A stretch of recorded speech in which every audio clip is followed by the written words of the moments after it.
Obviously, we're quite a bit over time, and so I want to be quite brief. I think there have been limitations in the process, in part due to technological difficulties as we navigate this new platform and the ins and outs of allocating people to sessions. So I just wanted to apologize for the constraints that arose from that, and the limited participation, particularly of some participants, some delegates, particularly community members, in discussions as a result of that. I think for that reason, what we do have, what we've heard, and what I've tried to capture is in the rush, possibly not fully accurate. I have received via email some slides, but I've also tried to capture some notes of what I've heard, and they may not be completely accurate. And so I would ask for the rapporteurs to please, I think in the circumstances, to send me something in writing, if you haven't yet already, so that we, I think as a team, can pull this together and give feedback to this group of delegates, to the participants in today's proceedings. I think we need to adjust from what we had planned to do. I'm just going to try to share with you the notes of what I have captured during the course. So I'm not going to share my notes again, but I'm going to just give feedback from, perhaps this is live feedback of what I've managed to hear and what I've managed to capture from what has been reported back so far, and then try to draw together some highlights for what we need to consider about going forward. So in Kombi's feedback about the session with the University of Venda's community projects, I think what I heard was that water is available, but it's not accessible quite often. Water that is available and accessible isn't always safe and hygienic, and that's the responsibility of the department and local government to ensure that that is addressed. In the meantime, communities are trying to make arrangements for themselves. It's recognized that communities need evidence to make their case to the authorities, but to do so, there's an opportunity and a need for collaboration between communities, local civil society organizations, and local academics to fill the gap that's currently left by government, the various spheres of government. But there is, this gap has led to innovation. It's led to a sharing of indigenous and academic knowledge about how to clean water, how to make it safe for use. And that is an opportunity for us to look at sustainable ways, perhaps cheaper ways, for clean water to be provided to communities. We didn't hear details of that in the feedback, but we do note that. And I think that kind of relationship is worth exploring, and it's worth sharing that experience, I think, more widely. And so I think there's an opportunity going forward to link up, I think, more closely and to share those lessons. And we will certainly undertake to do so. We'll obtain more information and share it with all of the stakeholders, not just those who were perhaps in that particular session. Then from the social audit session, we heard that the methodology of social audits provides the opportunity to physically verify what infrastructure actually exists and what services are actually received. And so it's an opportunity for municipalities to find out from communities, with the participation of communities, what is actually happening on the ground. So they may have reports from service providers who they've contracted, but their information might need to be tested and verified by means of the reports received from communities conducted through social audits. There is the opportunity through the social audit networks for training to be provided to communities on how to read government documentation and how to undertake an audit. What I do know from the social audit network is that they need local civil society organizations to partner with them and communities. And so if there are representatives of CSOs still on this call as participants, that we need to find out from you whether or not you're interested in taking forward this opportunity and to use this tool as part of a broader combined effort. It's important that although CSOs are partners in this process with the social audit network, that social audits themselves must be a community-led process. So communities must indicate whether or not they want this to happen, whether they think that this would be useful, and hopefully we'll hear from the poll whether or not there is any appetite or interest for that. In response to Mike's session on why your taps run dry and what you can do about it, these were the few points that I managed to capture. Unfortunately, in this case and in other cases too, not all the right people were in the room. And so community voices themselves were not heard perhaps as much as they ought to have been about what their experiences are and whether or not they believe that the proposed solutions about what they can do about it make sense to them, and whether they think that they can try that.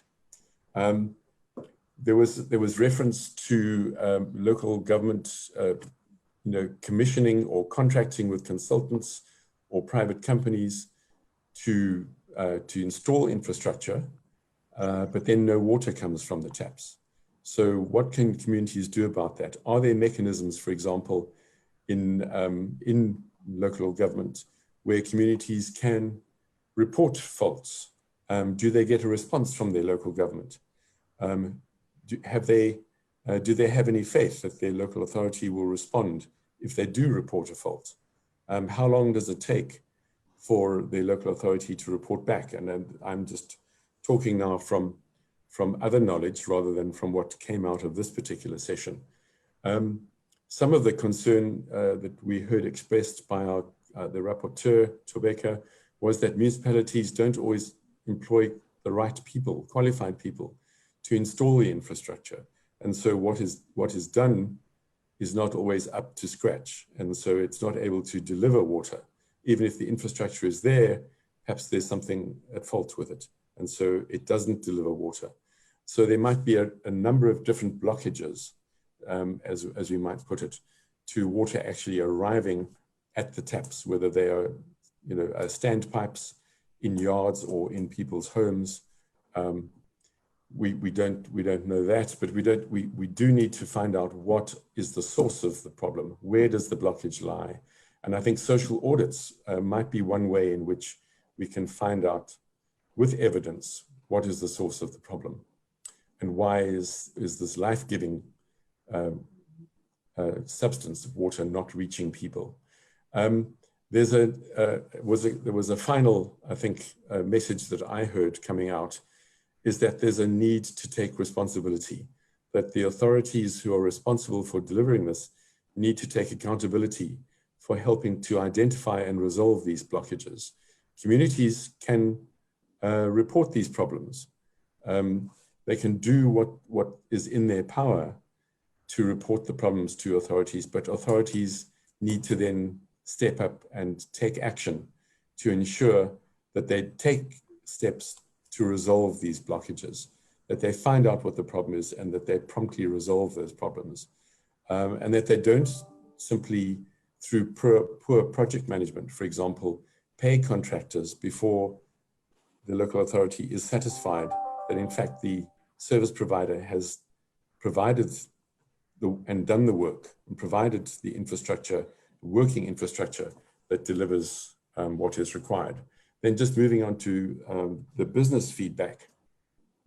And I wasn't sure whether I was necessarily hearing accurately and fully what was being said. So I hope this is captured accurately, but as I said, we will follow up afterwards. there is some recognition that IDPs do need to ensure better community participation. But in order to do that, communities need proper support from local government.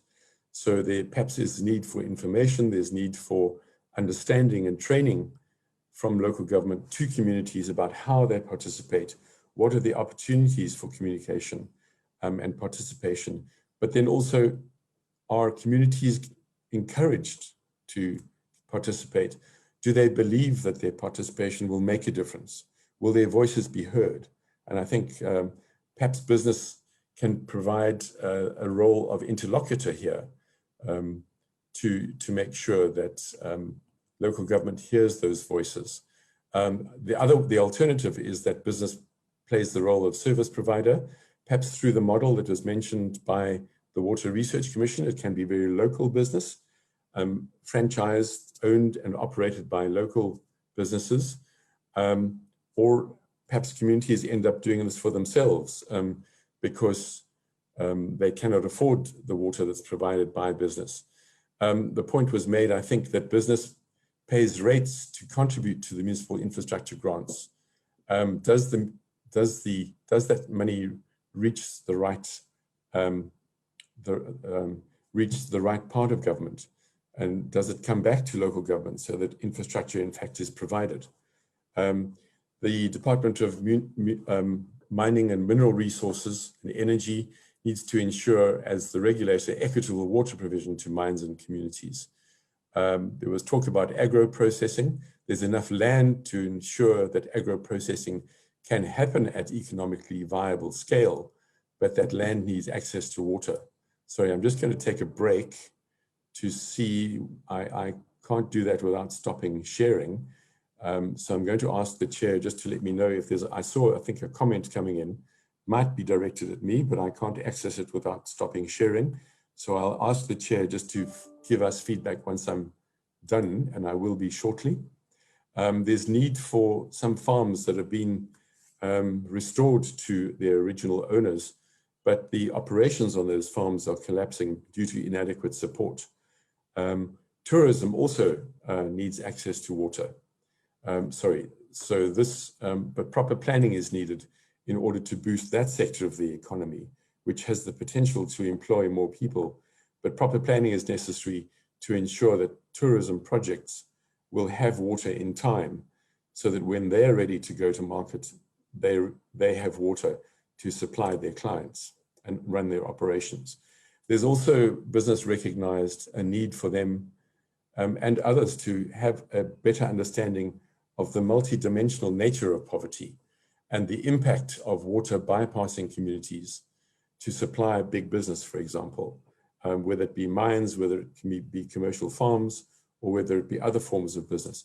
And we see then that some of the consequences of that water bypassing communities is that communities start to take the law into their own hands. They might do so in a semi-lawful way of tapping into water that is available and it's not destined for anybody else, but they might do so in a way that entails vandalism, and that then affects the entire economy, including those who are employed on mines and farms. So they might be robbing from Peter to pay Paul, to use the idiom. Chair, I think it's this information has come through in bits and pieces. I haven't had the opportunity to look at information that has been sent to me via email. So what I've tried to do therefore is just capture here. And I think we're running out of time, and so we need to call an end to our proceedings. And I think we perhaps just need to give an undertaking, because I don't think there's time here to say these are coherent resolutions and commitments.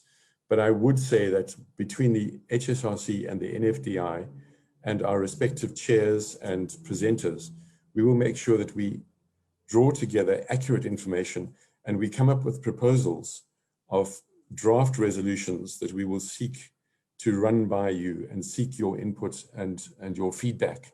And so the process, we can just undertake that a process will continue after the closure of today's sessions. So, because everybody's time is precious and people, I'm sure, need to leave. And we will just ensure that the process doesn't stop here, that we will continue to communicate to facilitate the development of a way forward and possibly several different ways forward. Short-term solutions, medium-term solutions, putting partners together in touch with each other, and trying to draw together opportunities where we perhaps have identified those. We will share that in draft with all participants. We will invite feedback, and then we will share with you a draft way forward. And then we will invite your feedback again as all stakeholders, and then present those plans once those have been agreed. So there will be a little bit of back and forth after today's session closes. We ask for your understanding due to the limitations of today's proceedings, but please accept our undertaking that there will be communication going forward. Chair, with that, I think I must stop sharing and invite you to take control of the session now.